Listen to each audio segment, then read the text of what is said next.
Hello, folks. Officer Kelleher, back with you. Thanks for joining me on my MPD community updates. Today, I have a very special guest for you folks. We have a brand new ACO, which stands for Animal Control Officer, and it's my pleasure to introduce you to Haylie Gulino. Haylie, thanks for joining me. No problem. We are so thankful and lucky that we got Haylie. She's been awesome. We couldn't ask for a better person to fill the shoes. Thank you. It's a big responsibility for animal control. It's one of our busiest calls that we get. Because as you know, everybody loves their animals and everybody has them. So just like people, there has to be some organization and responsibilities for animals and town ordinances and all that. So, so my pleasure to introduce Haylie. Thank you. Haylie, would you like to just introduce yourself to the folks out here viewing us? Sure. As Officer Kelleher said, my name is Haylie Gulino. I'm a resident of Merrimack. I've been a resident for a few years. I've been on the job here for about 2 months. Prior to being on the job here, I was a police officer for roughly 7 years, and I was a police dispatcher before that. So I've been somewhat in the field for a few years. And it shows. Haylie comes to us, and you just came right in and knew exactly what to do. You've been awesome with dealing with the calls, and Thank you. So I'm super proud to have you. And thank you. It's good to be here. It's a good department. All you folks will be pleased. If you need the services of Haylie, I can guarantee you. So. A little about yourself. You were a former police officer? Former police officer. I was full-time for 5 years, part-time before that for 2 years. Nice. So you're already familiar with a lot of the animal calls? A lot of the animal calls, complaints. Yeah. Laws are a little different. I worked down in Mass before, so laws are a little different up here, but pretty much the same all around. Yeah, when it comes to animals, it's all the same. It's all the same.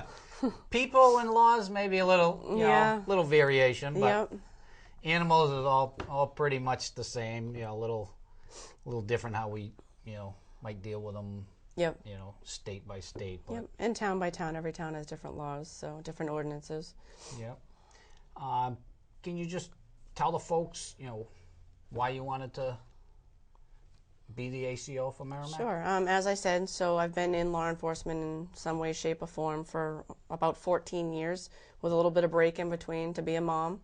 Took some time off. I've always done public service. It's always been the line of work that I've been involved in, and I have a love for animals. So when I saw the job posting, it was what better job could it be for my love of animals and public service, combine the two, and here I am. Nice. So in the ACO position versus like being in police officer position, can you just tell the folks? I mean, a lot of people might not understand, the difference. They think, just another police officer dealing with animals versus, the animal control. Yep. So for my job, I primarily deal with four-legged, two-legged animals. I deal with anything from barking dogs to dogs at large, which is a dog running around the town that shouldn't be out, because we do have a leash law in town. So dogs are supposed to be restrained at all times by their homeowners in some way, shape, or form. I deal with wildlife. I get calls for sick raccoons, sick fox. Right down to yesterday, I had a hawk that was hit by a car. So, I deal with things like that, take them to rehabilitators and try to get them back to being good and get them back out in the wild. So, anything animal is me. Nice. Folks, you heard it. Any animal related call, is concern, me. Haylie is the one it's me. to talk to. And I'm a one-man show, so when I come back from my days off, any call that happened while I was on my days off, I follow up on and I deal with the call. You want to just let the folks know, how they can reach you? Yep, so my email address for the town is hgulino@merrimacknh.gov, and my direct phone line for the police station is 603-420-1811, and that goes directly to my desk. Very good. 1811. 1811. Just so you know, write it down. And if you call during business hours and I don't answer because I'm not at my desk, then they can call back and talk to dispatch, and they can get me. Dispatch can get a hold of me, and then I can come out and help people with whatever their problem is. So as my title is the community service officer, so I know I'll probably get some of those calls. Mm-hmm. But rest assured, I will forward your calls to Haylie. Because she's the expert, and she'll know exactly the information and, the proper steps on what you need to do. And if I don't know the answers, then I look into it and handle it the best we can. Yep. Working here 18 years, I know we have a great working relationship with Fish and Game. Yep. And they're a great resource for obviously, wild animals, domestic animals, yep. Another story, but, the wildlife that. Yes, this is Merrimack, New Hampshire. We have a lot of wildlife. Absolutely. And, people do call. In the last few years, we've had a lot of bear sightings, and, yep.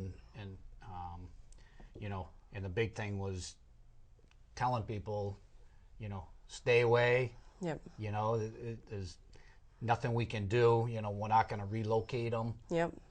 They're wild animals, and they live here too. And some people think they're cute, and they want to get close and get pictures. Yeah. Which could be a dangerous situation. Absolutely. So what would you recommend for folks if they see a wild animal? Especially if it's something as big as a bear, just stay as far away as possible. Try to get your kids inside of the house, your dogs inside the house. Anything that could be in any sort of danger because of that animal, just keep inside. They can call us. Obviously, we'll come out no matter what. There may not be anything we can do other than give you advice on what to do. But just as Robert just said, it's a wild animal. And as with anything, the more and more we build houses and developments within the town, the less and less room the wildlife has to live. So that's why a lot of times people are seeing them out during the day now, and they assume that they're sick animals. Doesn't always mean that they're sick. They could be looking for food. They could be looking for shelter. So, but give us a call. Don't chance going near it. Give us a call, and we'll come out and we'll check it out. Yeah, and we obviously the recommendation from Fish and Game that we always got was bird feeders. Bird feeders, big draw for bears, especially this time of year when yep. they're coming out of hibernation, and yep. They highly recommend only having bird feeders out during the winter months. Exactly. Because it's when the bears typically are in hibernation, so they're not around. Yeah. Any time of year where there's going to be the budding season and there's birds coming out, and typically, unfortunately, you do want to feed them at this time of year, but it's not a good time to be having them out. And if you do have them out, don't have them at ground level so that an animal can get them. Yeah. If you had something hanging up somewhere that an animal can't get near, that's a better idea. Yeah. Because it's, birds don't need human food. No. Human supplying the food right now. There's plenty of food for them. Absolutely. Same with any other animal that people feed. I know I've had complaints about people feeding the deer and people putting out food for other wild animals. They're wild animals for a reason. They know how to find their own food. Typically, if you do feed a wild animal, it's not beneficial to a wild animal, because then come wintertime when we're not feeding them, they can't find the food on their own, and they have a hard time surviving. Yeah. So as much as you think you're helping them, you're really not. You're not. So there you go. Haylie's recommendation: do not feed. Don't feed wild animals. It's, you do no justice for them at all. And like you said, the safety issue. That's our main concern. Absolutely. Is because I've seen it personally where one person sees it, they want to tell everybody else, and before you know it, there's a big crowd, Yep. Watching this poor bear, and if they feel threatened or Yep. agitated, Exactly. it's not going to be a good No, situation. not at all. So They're going to defend themselves, which is typically why they end up getting into any sort of altercation. So it's springtime. I'm glad it's here. Finally. Finally, yeah. Last couple of days didn't feel like it, but so with spring, creates more issues, not just for Haylie, but for us too. Seems like everybody has a dog nowadays, and everybody wants to bring their dogs everywhere they go. Yep. So, with that said, if you own a dog, you got to be a responsible dog owner. Absolutely. It's just like having a kid. And, I understand, people love their animals, but there's a time and place when, animals should be at home. Absolutely. We see it. We have the, Merrimack premium outlets, and I can't tell you how many times we've gone up there in the middle of the summer. Yep. And, it's 85, 90 degrees out, and there's a dog, locked in the car. And, most folks are, a little common sense. They'll roll the windows down a little bit. Right. But you want to just touch on that and tell the people, Absolutely. Like you touched on, with the warm weather coming, they actually have guidelines behind the temperatures of cars with the temperature outside, and we use this. That's a thermometer. That is a thermometer. It checks the temperature of the internal of the car. So the recommendation is anytime it's over 70 degrees outside, not to have your dog left in a car somewhere. You would hope common sense would kick in for people, and like you said, there's a time and a place. Most dogs are they're more comfortable and happier at home anyway, in the air conditioning or at home with their blankets and their toys and their dog food and their water, and everyone loves their animals. I love my own, but I don't take them everywhere I go for that reason, because it's not fair to them to be locked in the car. And even like you said, with the windows down a little bit, the air is still stagnant within that car. If it's 80 degrees out, just because the windows are open doesn't make it any cooler in that car, because that warm air is just going right into the car with the animals, and they're sitting in the same air. It's not good for them. Same with cold weather is not good for them in cars. Yeah. So highly recommended not to do that with your animal. We do get calls for that, and we have to make the decision on the well-being of the animal and whether it's an emergency situation, and we will gain entry into the car to get the animal out if we have to. Yeah. Not a good situation. I try to associate it with the same with your children. You wouldn't leave your kid in a car in hot weather in a parking lot with the windows rolled down a little bit. It's a safety issue.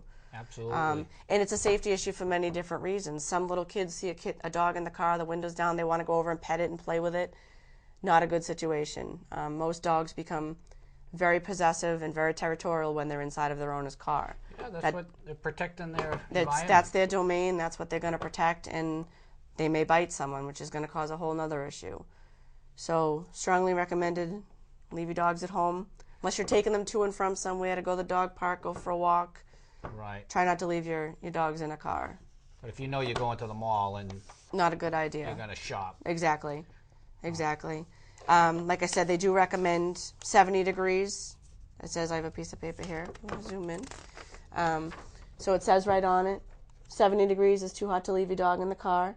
And it gives you the example, if it's 75 outside, the internal temperature of your vehicle is going to be around 118 degrees.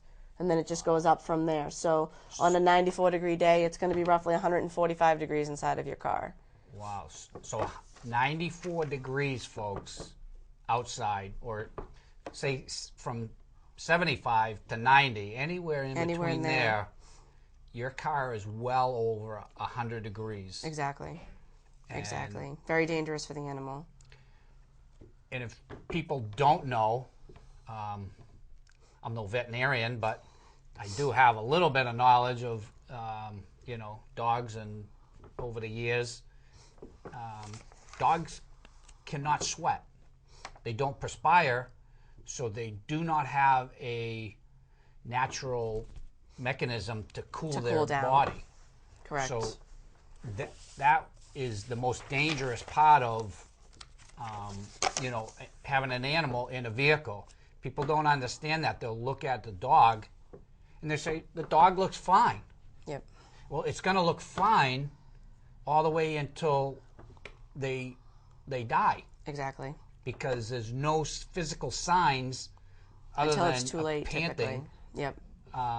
Then it's too late. Right. The normal temperature for a dog is typically between 101.5 and 102.2.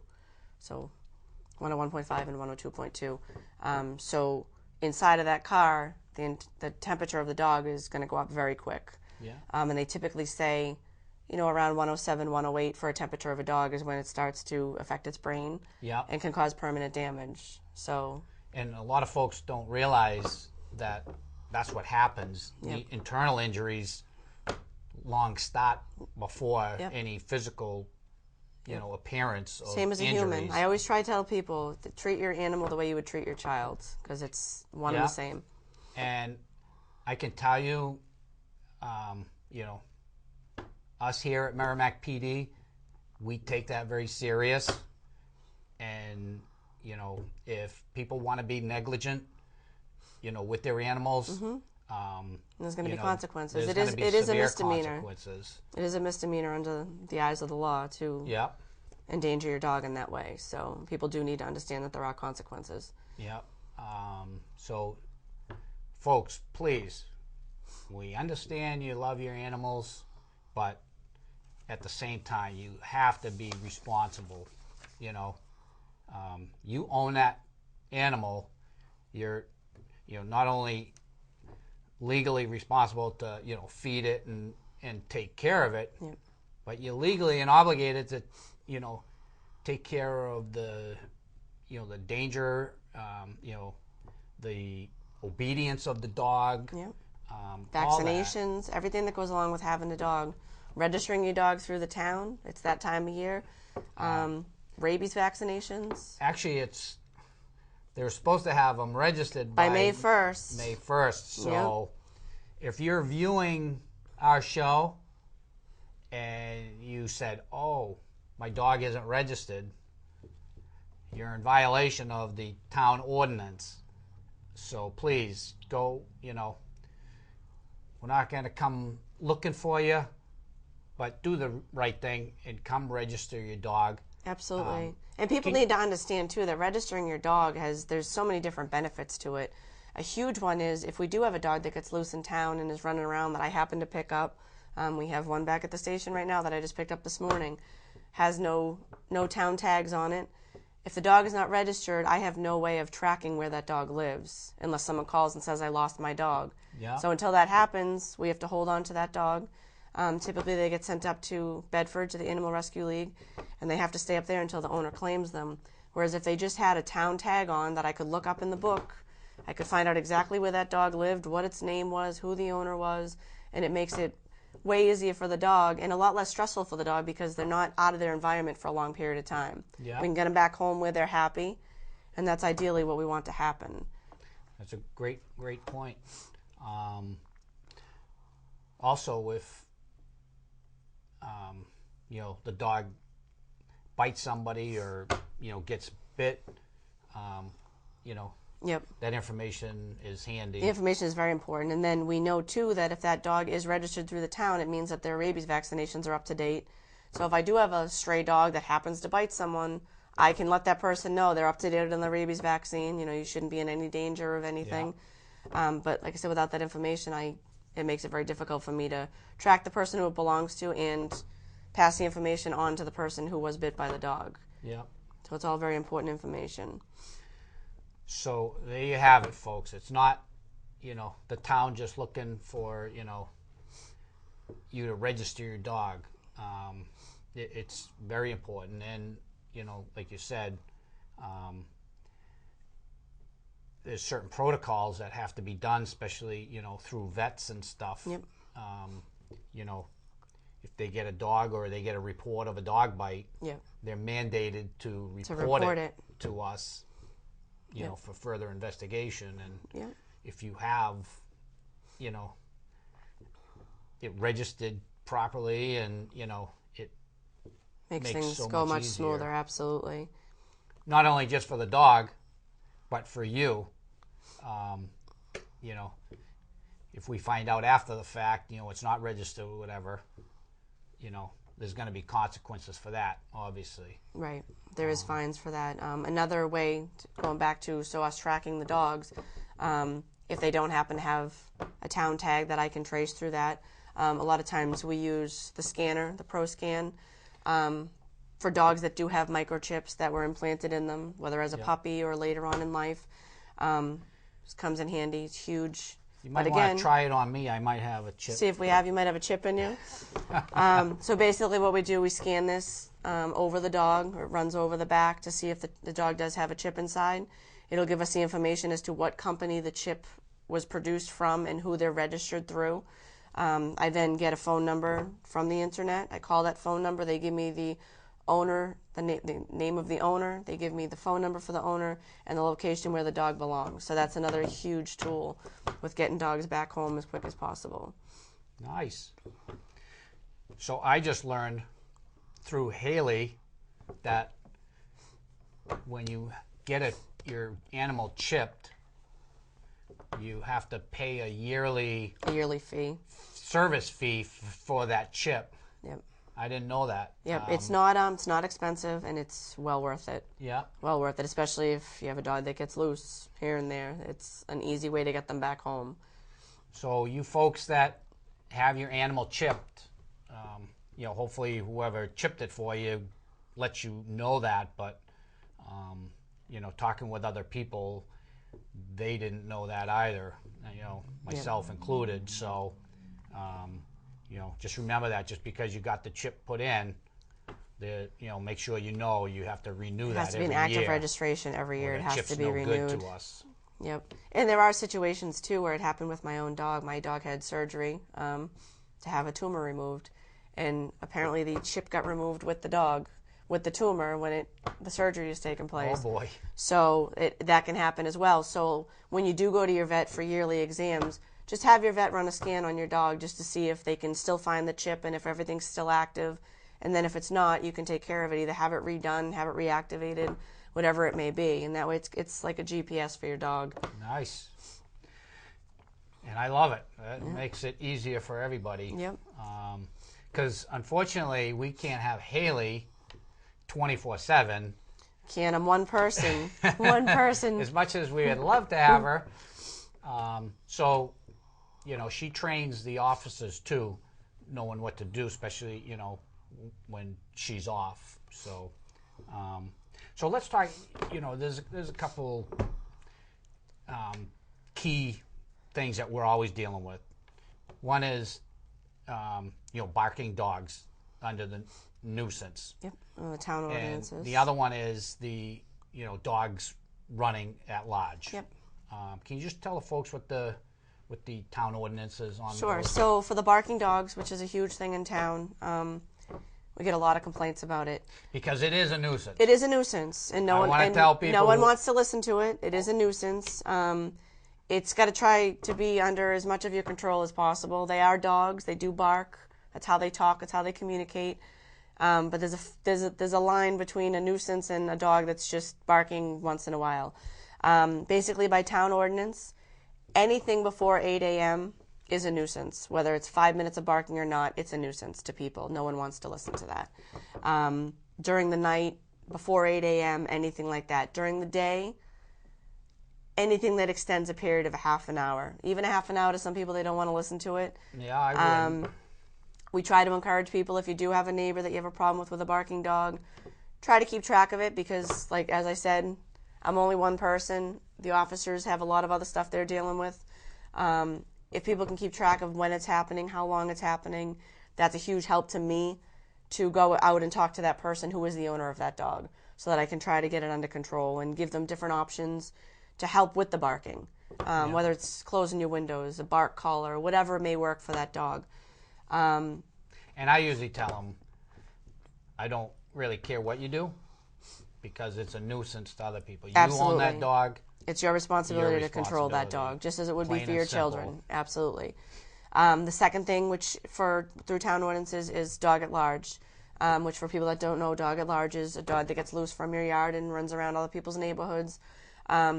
It could be as simple as it's just running around not causing a problem, to it's being aggressive with other dogs, it's running after people, biting people, whatever the case may be. There's different fines for the different situations.